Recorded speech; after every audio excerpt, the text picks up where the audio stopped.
혹시 이런 말 들어보신 적 있으신가요?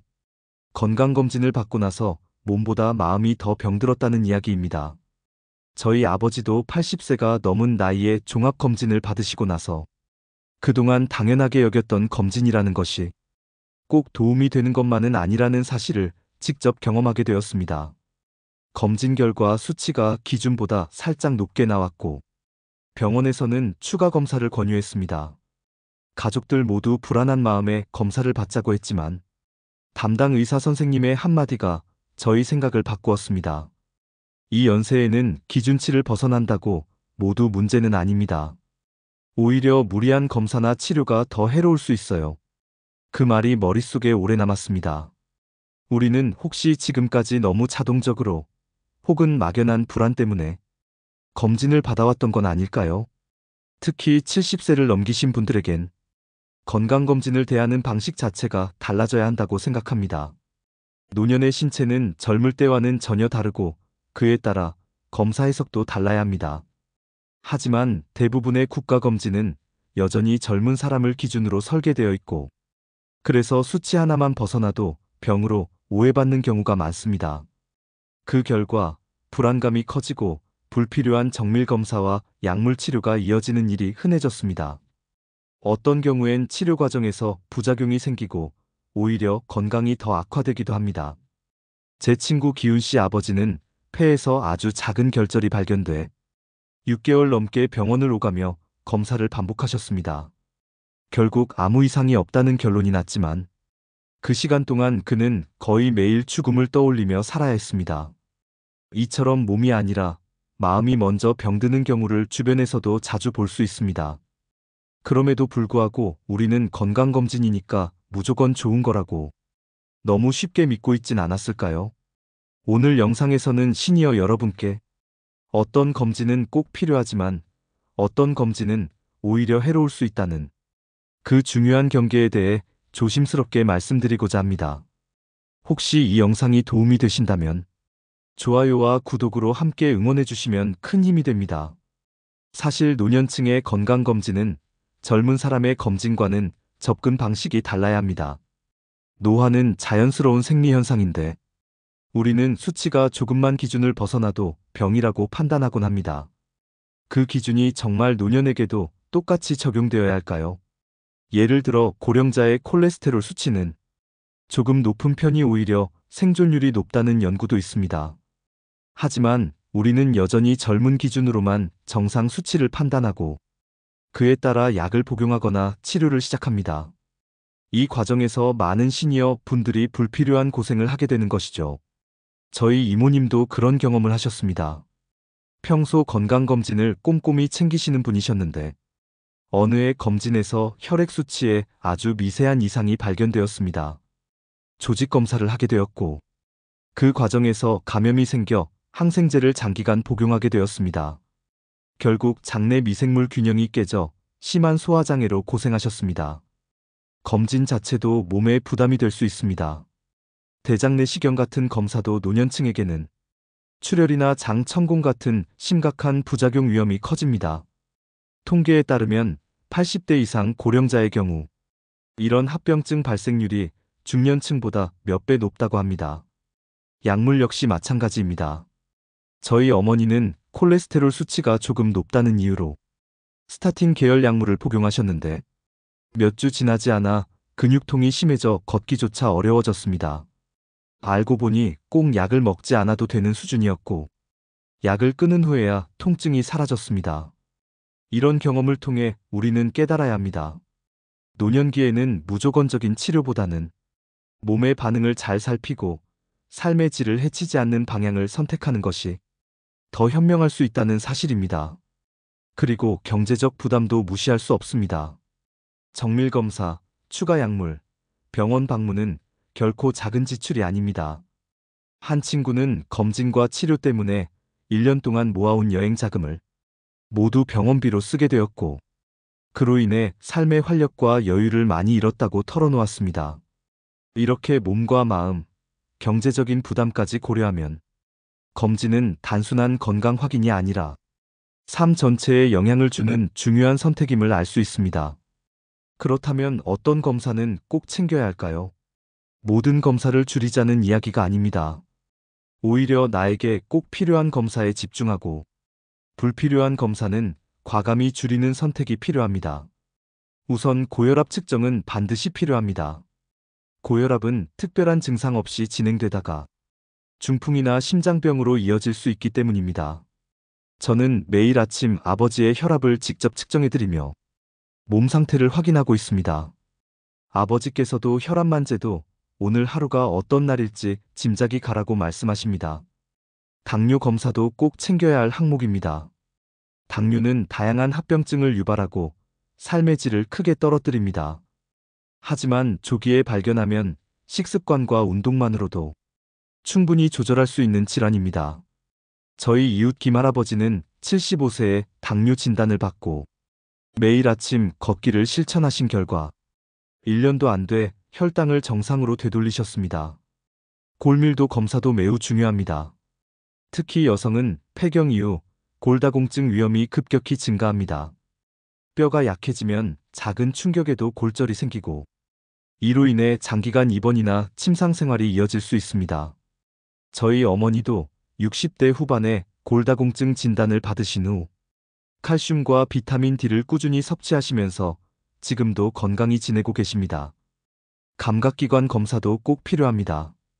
청력이나 시력이 저하되면 주변 사람과의 교류가 줄어들고 외로움과 우울감이 깊어질 수 있습니다. 삼촌께서 처음엔 보청기를 꺼리셨지만 착용 후 대화가 늘고 표정도 밝아지셨습니다. 마지막으로 우울증 선별 검사도 간과하지 마셔야 합니다. 의욕이 떨어지고 기운이 없을 때 단순히 나이 탓으로만 넘기면 위험합니다. 어머니께서도 아버지의 작고 이후 우울감에 빠지셨지만 정확한 진단과 상담을 통해 다시 생기를 되찾으셨습니다. 이처럼 꼭 필요한 검사는 간단하지만 효과적입니다. 불필요한 검사를 줄이고 중요한 것만 챙긴다면 몸도 마음도 훨씬 더 건강해질 수 있습니다. 검사를 잘 받는 것도 중요하지만 그보다 더 중요한 건 내 몸을 잘 이해하고 그에 맞는 생활 습관을 실천하는 일입니다. 우선 가족력은 꼭 고려하셔야 합니다. 부모나 형제 중 특정 질환을 겪은 경우 그에 대한 검사는 더욱 주의 깊게 받아야 합니다. 저도 가족 중에 대장암을 겪은 분이 계셔서 대장 내시경은 정기적으로 받고 있습니다. 그 외의 검진은 의료진과 상담을 거쳐 꼭 필요한 경우에만 진행하고 있습니다. 흡연 경험이 있다면 폐 검진을, 햇빛에 많이 노출된 생활을 해오셨다면 피부 관련 검사를, 약물을 장기 복용하고 있다면 간이나 신장 기능 검사도 고려해야 합니다. 저희 형님은 관절염 약을 오래 복용하고 계시는데 6개월에 한 번씩 간 기능을 체크하며 부작용을 관리하고 있습니다. 이처럼 나의 몸 상태, 복용 중인 약, 과거의 병력까지 종합적으로 고려해야 진짜 필요한 검진을 알 수 있습니다. 그리고 이런 정보는 의료진과 충분히 나누는 것이 중요합니다. 저는 부모님을 모시고 병원에 갈 때 미리 질문을 준비해 갑니다. 이 검사가 꼭 필요한가요? 검사 결과가 치료 방향에 얼마나 영향을 주나요? 이 나이에 꼭 받아야 할 이유가 있나요? 이런 질문을 드리면 의료진도 더 정확한 설명을 해주시고 불필요한 검사나 치료도 자연스럽게 줄어들게 됩니다. 검진 결과는 꼭 기록해두는 것이 좋습니다. 기억력이 흐려질 수 있는 시기이기 때문에 저는 부모님의 건강 수첩을 따로 만들어 검사 결과, 약물 정보, 병원 방문 내용을 꼼꼼히 정리하고 있습니다. 이 기록은 여러 병원을 다니더라도 일관된 치료를 받을 수 있도록 도와줍니다. 하지만 이 모든 것보다 더 중요한 건 일상 속 건강 습관입니다. 건강검진보다 매일의 삶이 더 중요하다는 말 결코 과장이 아닙니다. 운동은 가장 강력한 건강 유지 방법입니다.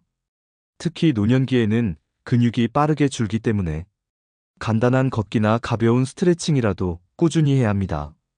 저희 동네 정할아버지는 91세이신데 매일 아침 공원 3바퀴를 걷습니다. 비가 와도 바람이 불어도 빠지지 않고 나가십니다. 내 다리가 약이지 병원만 찾으면 늦어라고 웃으며 말씀하시죠. 그분의 말씀처럼 몸을 직접 움직이는 것이 최고의 보약입니다. 걷기가 힘드신 분이라면 실내 자전거나 수영처럼 관절에 무리가 가지 않는 운동도 좋습니다. 저희 어머니는 무릎 통증 때문에 걷기 운동이 어려우셨는데 수영장에서 물속에서 하는 체조를 시작하고 나서는 오히려 통증이 줄고 움직임이 훨씬 편해졌습니다. 식사도 매우 중요합니다. 노년기에는 근육 유지에 필요한 단백질 섭취가 꼭 필요합니다.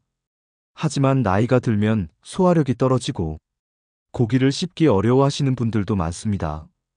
그래서 저희는 두부, 생선, 계란같이 부드러운 단백질 식품 위주로 식단을 구성하고 있습니다.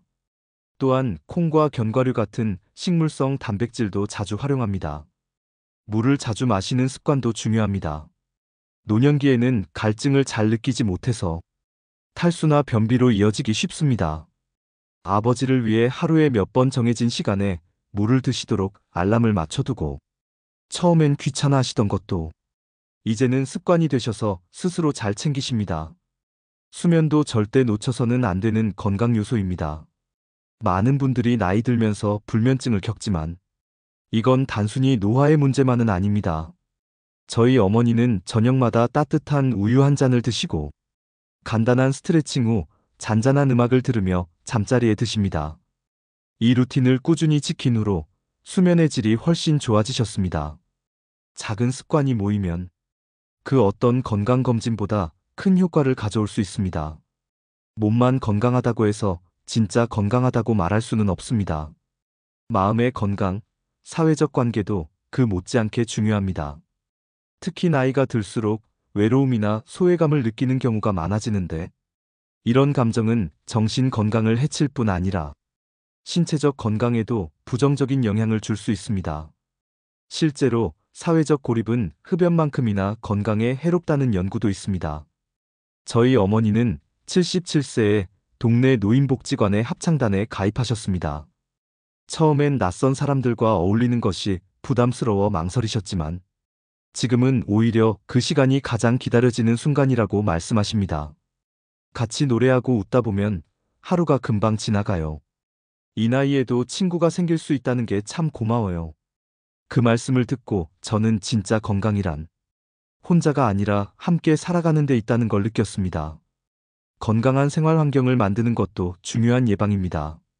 낙상 사고를 줄이기 위해 욕실에 미끄럼 방지 매트를 깔고 계단이나 복도에는 손잡이를 설치하는 것만으로도 큰 사고를 예방할 수 있습니다. 또한 독감, 폐렴, 대상포진 같은 질병은 예방접종만으로 충분히 막을 수 있으니 이 시기에는 꼭 챙기시길 권해드립니다. 치아 건강 역시 절대 소홀히 해서는 안 됩니다. 잘 씹고 제대로 먹을 수 있어야 에너지도 생기고 삶의 즐거움도 유지됩니다. 정기적인 구강검진과 양치 습관만으로도 많은 문제를 예방할 수 있습니다.